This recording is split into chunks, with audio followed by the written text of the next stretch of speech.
مونږ چاپ کوو او دا به د څېړنکارانو دپاره او د تاریخ د طالب علمانو دپاره یو ډېره لویه ډالۍ وي انشاءالله تعالی چې د دې نه وړاندې به په دومره جامع شکل کې هغوی ته خپل تاریخ په لاس نه ورځي. نن د ملک احمد بابا ریسټ هاوس سپره کتیاړۍ کې د یوسفزي ادبي دوستان یاد یو ډېره ښایسته غونډه وشوه او په دغه غونډه کې دوه فیصلې وشوې. یوه فیصله د غونډې آیین چې دی هغه اختتامي کړی شو، هغې له آخري شکل ورکړی شو او د دې سره سره د ټولو ملګرو په صلاح او مشوره باندې یو قرارداد پاس شو چې د پښتونخوا ریاست کم چې په 1560 کې جوړ شوی د هغې 1500 کلن جشن به په 1 او 2 مارچ 2023 انشاءالله تعالی چې په تړون شادي حال چکدره کې مانځلې کیږي او په دې کې به د پښتونخوا د ګوټ ګوټ نه ادیبان، شاعران او دانشوران او سیاستمداران شرکت کوي. د افغانستان نه به هم ملګري راځي، د کوټې نه به هم انشاءالله ملګري راځي، د کراچۍ نه به راځي او د دغه جشن خاص مقصد بدای چې د پښتو ژبې ادب او د پښتون قام د ودې دپاره خبرې اترې وکړی شي. په دې کې به نظمونه وي، په دې کې به مقالې، په دې کې به ډېرې ښایسته خبرې کیږي او دا به په 1 او 2 مارچ باندې چې کله په تړون شادي حال کې کیږي نو دې ته به مونږ بین الاقوامي کانفرنس وایو، خو د جشن پښتونخوا په نامه باندې به دا مانځلې کیږي انشاءالله تعالی. په دې کې به مونږ ټول مقامي تنظیمونه هم شریکو او مقامي شاعران ادیبانو ته به هم بلنه ورکوو. دا راته ووایه سر چې لکه دا کوم چې د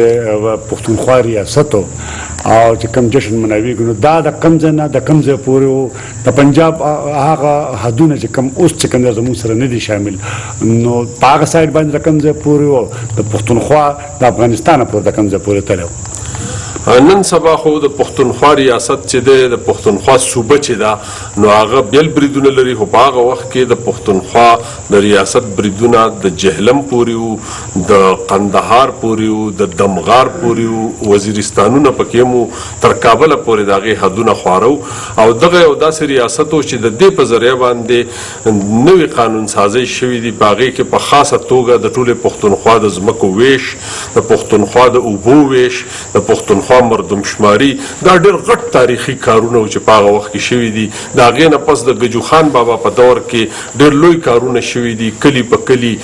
دا میلې کېدل، مارکیټونه جوړېدل. دا مارکیټ او د منډای دا تصور چې دی دا مخکې موجود نه و، دا د ګجو خان بابا په دور کې راغلی دی. کومو کلو کې چې اوبه نه وې په هغې کې ډنډې جوړې کړي دي او تاسو یقین وکئ چې د نن نه 450 کاله وړاندې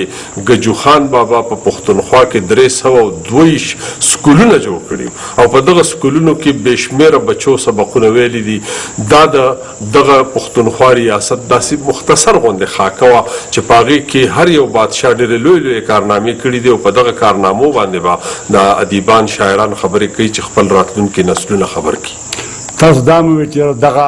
چې کوم په دغه کانفرنس کې په دغه 2 ورځو کې څه هم وویلی شي هغې ته بیا کتابي شکل ورته کېږي چې دا به د پښتنو یو ډېر لوی تاریخ نو دغه کتابونه به بیا کله چاپ کیږي.